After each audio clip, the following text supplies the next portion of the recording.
Hello everyone, Papercut here with another replay review. This time we're looking at Peachtree, who is a, I forget the rank, I think Gold Order of the Dragon player. I'm not going to dwell on it. But Peachtree is one of many Order of the Dragon players. Shout out to us. I've played a lot of Order of the Dragon in this new patch. For some reason, I find them fascinating. But I'm also the type of person who loves to play a civ that other people consider bad. That's just me. But a lot of people on the AoE4 Reddit stating, how does Order of the Dragon counter Zushi's Legacy? I actually coached two different Order of the Dragon players, and we've had this discussion a lot. And I joke that the first thing you should do as an Order of the Dragon player is cry, because this is a really tough matchup for you.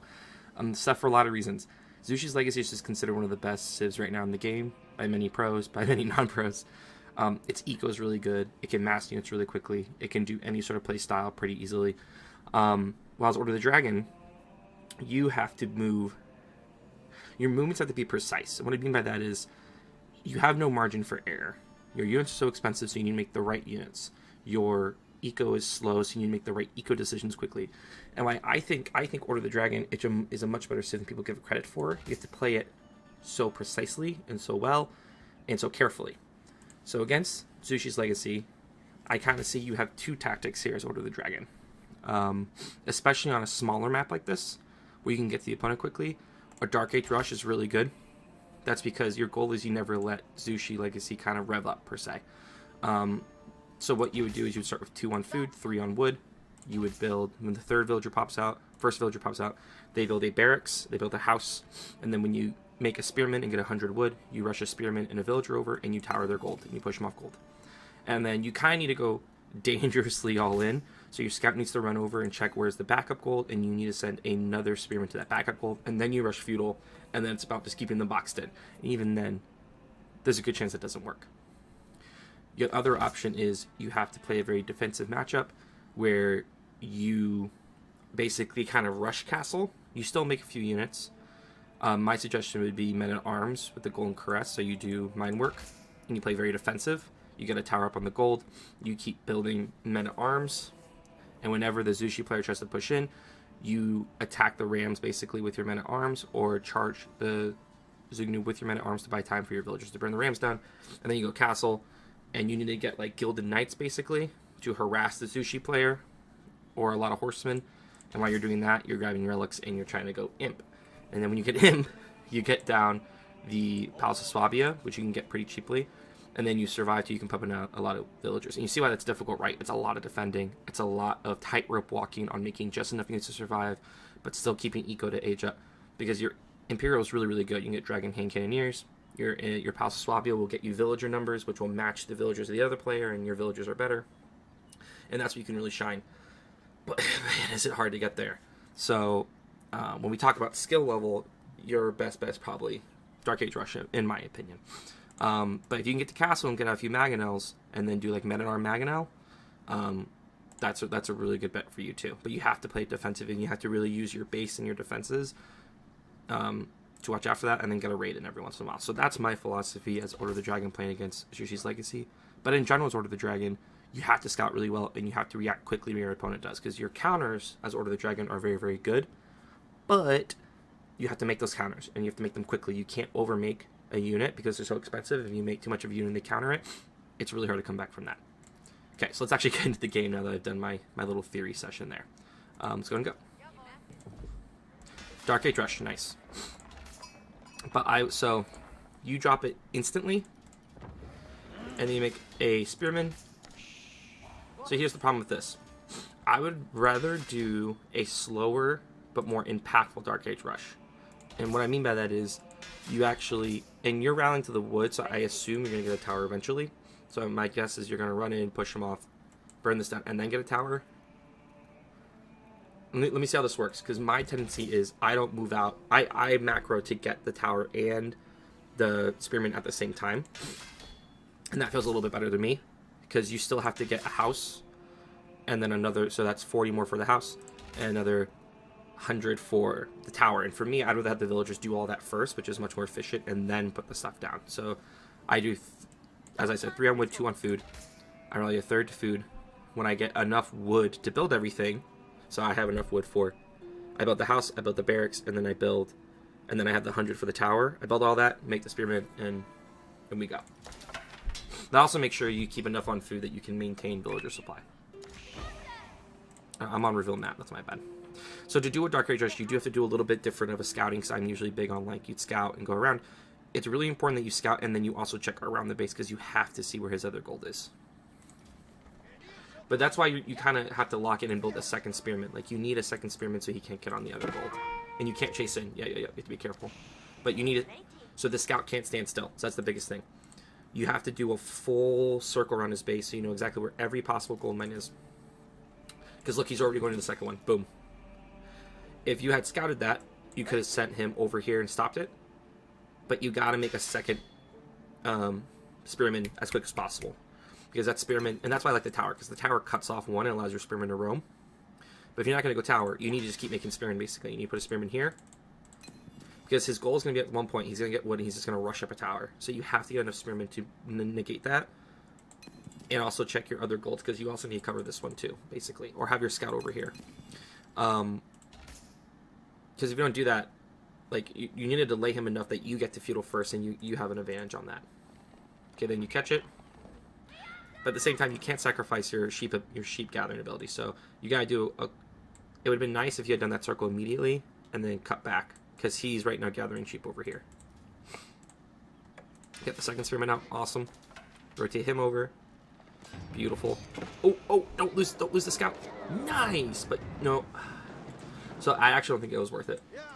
It's actually more important to keep your spearman as high health as possible, because he needs to live.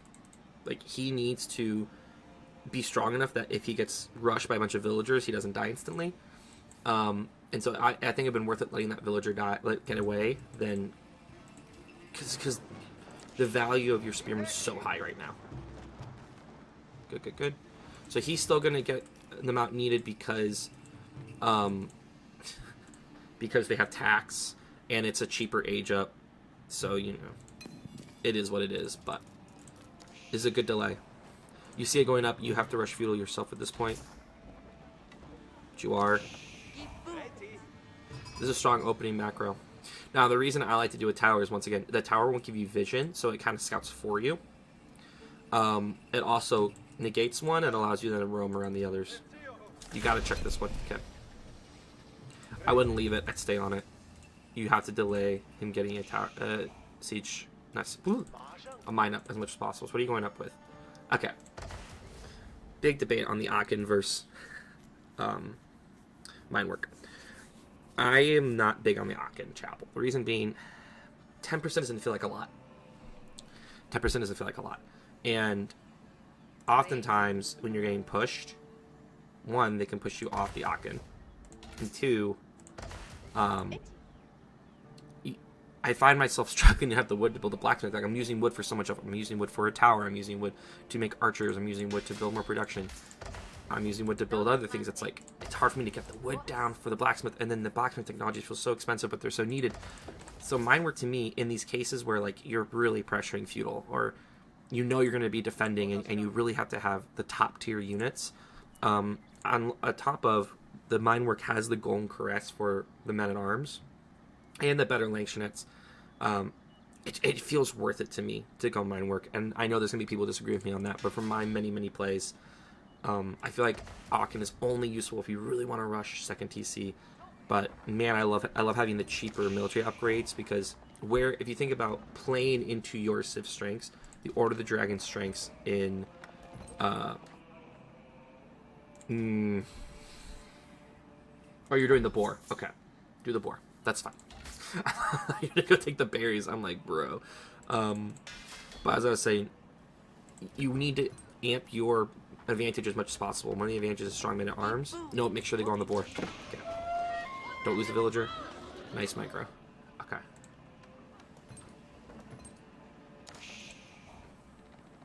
Yeah, clear up the map. Okay, what is he doing? So you need to go over and scout and check, which is once again why I like having the tower here. You're also missing a bunch of your own resources that you could be noticing. But man, your spawn is rough. You have basically this deer back here as your safe deer. You have a safe wolf back here, but a lot of nothing. the man in this top corner. So if you can force him to play very much in his base and then sneak out and take these resources, like, you have to get every little advantage you can. I love that you got the food upgrade. Very nice. Okay, so what to play against them? I know the tendency will be to make archers, because your archers are good. I think archers is a bait as Order of the Dragon. Reason being is that you will never be able to outmass them with archers. You just can't. And their Zugnu will tear through your archers. And you'll be using a lot of wood to make them. I think you're better off doing either do 2 barracks or a barracks in a stable. Bonus of the stable is that you can get the horsemen, and the horsemen can raid, and the horsemen, if you get enough horsemen, they will just destroy Zugnu. And if you force them into spears, then you just make a lot of men-at-arms, and your men-at-arms can just tank and walk in. And your goal is to kind of keep pushing them back into the base, and trying to not let them get that death ball mass before you hit castle. And if you go men-at-arms, you can kind of send your men-at-arms in the tank. You then rush your horsemen in behind and flank, or you're just sending horsemen and continuously getting in his resources. The archers, I feel like, for me, I've never been able to make enough archers to counter Zugnu. It's too difficult. Way to save that spearman. Every unit counts. No. This outpost goes here. Reason being is your TC is already covering the backside here, and the tower needs to be an aggressive tower right here, and you need to get upgrades for it. You need the upgrades for it.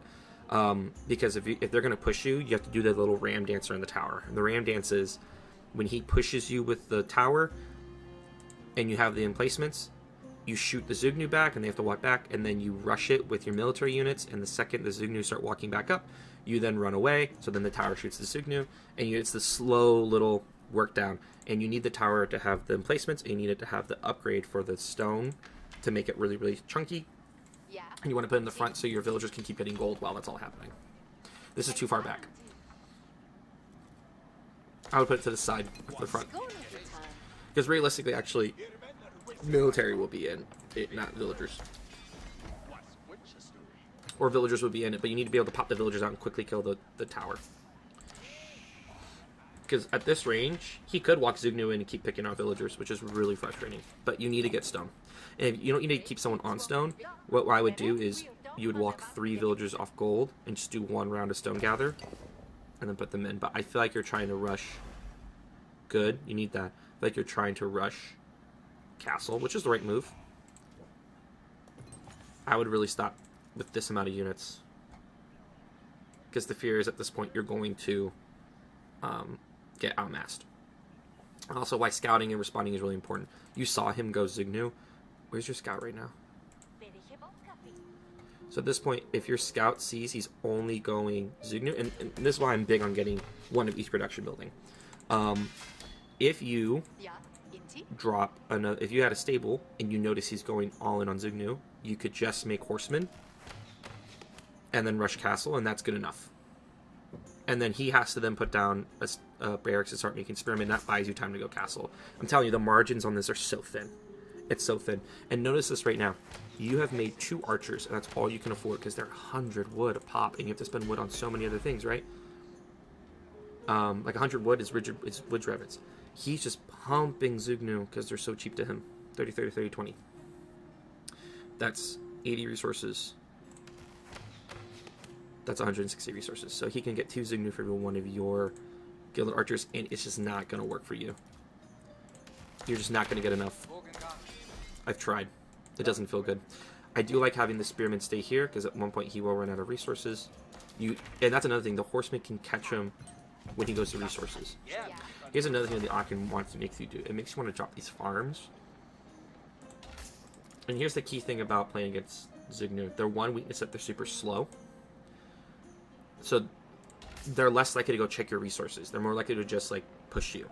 If that's the case, take this deer. Run villagers over and take this deer. Because if you can get on the high-powered food resources, you could get the amount you need to go to castle quickly.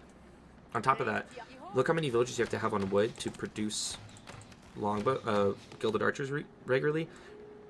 If you instead just keep 6 on wood and put 5 on food, you've actually delayed him. Like, look, he's still sitting in his base. He hasn't even got siege engineering yet.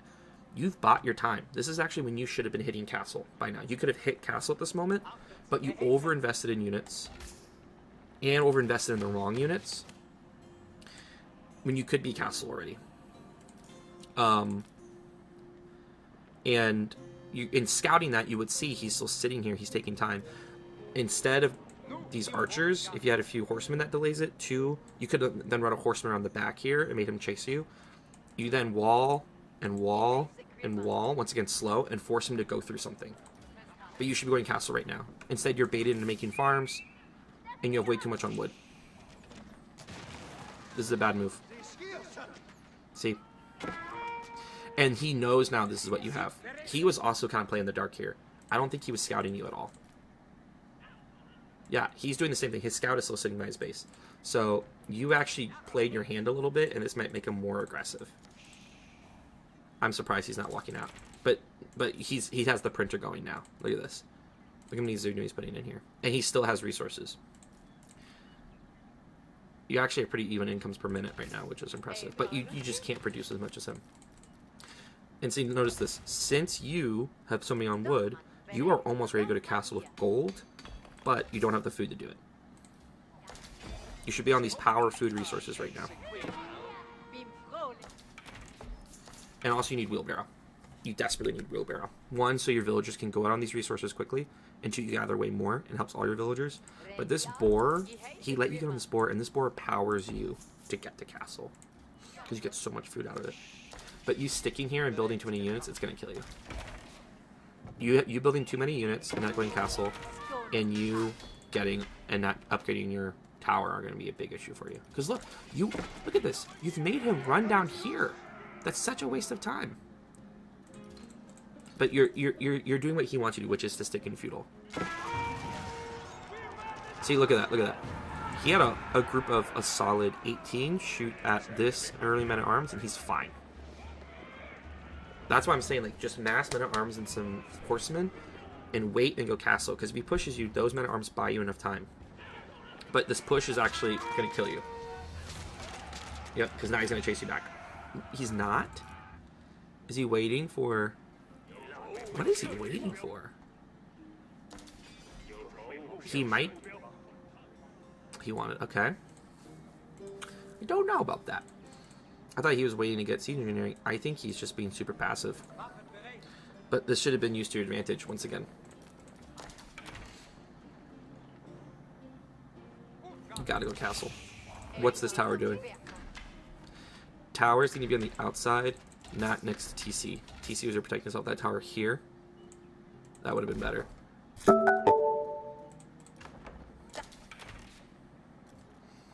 Is he even on any resources right now?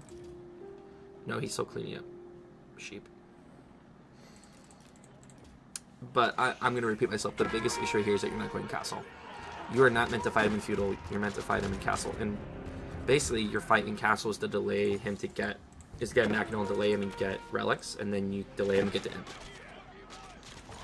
Look at this. You can't outproduce that. And you have 10 archers. What are 10 archers going to do against 56? Like, it's just too many at this point. Literally too many.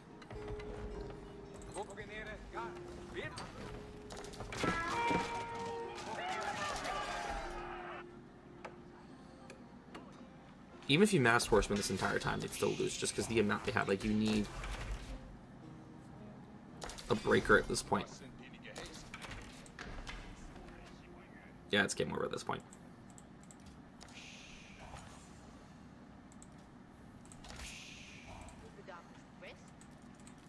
Here's the thing. You were making villagers the whole time. I thought you made a lot of good decisions, but the thing that broke you is that you didn't just go castle. Okay, so here's the thing. You go castle, and then you get Springald emplacements. Those are way better. If you get relics and put them in the outpost, oh my god. They're actually stopping them. You get Mangonels, heavy men-at-arms, or just go pure horseman knight. You can push this back, but not in feudal. Now it just feels like a slow death march. There's also what he might be doing. He might just waiting for you to click up the castle so he knows that you're out of resources. And you're just now making a shit ton of towers, but if he walks in with 8 rams, it's not going to matter. Oh my god. No way. He has 155 Zugnu. That is insane. So he has 40 economy and 160 military. And you have 42 economy and 100 military. So just see, like, he's just outproducing you. You can't make as many units as he is. And you're not beating this with just units. So in your post when you said how am I supposed to beat a mass like this, you literally can't. You actually literally can't beat a mass like that. You beat a mass like that by actually getting a castle and getting like 2 Mangonels, bust that. It's done. But do you think 34 archers are better than 155 Zugnu? And here's another thing. You're taking this fight out here. Why? You have built this network of castles in here to eat, to attack him when he walks in, but you're not using them. You're the defending player, so you have to use your advantage. You need to use your TC fire. You need to use the towers that you built. You need to pull him in, because if he walks in with his Zugnu, he has less space and less range to use them. But instead, you walked out and met him. Like, this is what he wanted. And then the last thing he gets over you, if that wasn't enough, is that he can just make these faster. And he can put an Imperial Official on each one of these, and he's producing way faster than you ever could. And now your resources are getting imbalanced. But I honestly think if you rush castle, you win this. Here's another, because if you go castle, then you get the Dragon Scale armor for your Gilded Archers, and then they're fine. That's when you go Gilded Archers. But it's the numbers. Yeah. So in the end, as I said, your plan in this matchup is to go castle as quickly as possible and as safely as possible. And you scout to make sure you get units that can delay that, and you use your Dark Age Rush to delay that, but you gotta go castle at least to get Mangonels, and then my plan is you go Imp. I hope that was helpful to you, and good luck on your future games.